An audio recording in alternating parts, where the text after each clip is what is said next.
I can just imagine the scene. There is Paul, and he's standing in what has to be one of the richest and most influential cities in the known world. Standing behind him is the second greatest wonder in the world, the Temple of Artemis. This building was truly a marvel in and of itself. Picture this. Supporting this temple were 127 pillars, each of them close to 20 meters in height.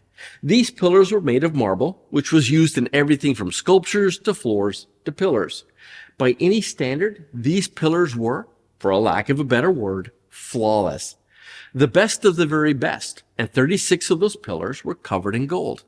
It was 127 meters in length, 68 meters wide, and it took 120 years to build it. And when it was done, it was twice as large as any other temple in the known world.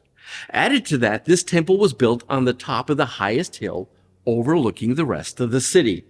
It was the first thing that caught a person's eye as you approached the city by either sea or by land. Now imagine little old Paul standing there in front of this wonder of the world, and he's preaching to them about the one who is greater still. His name is Jesus.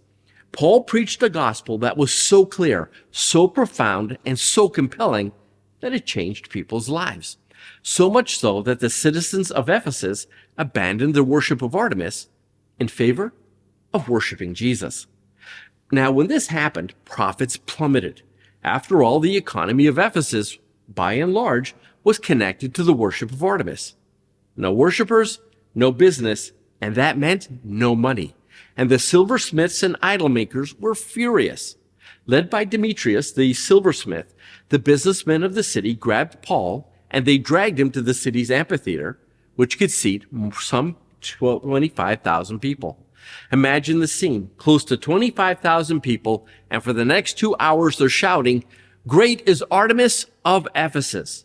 The noise could be heard across the city. Thankfully, the town clerk steps in and calms the crowd.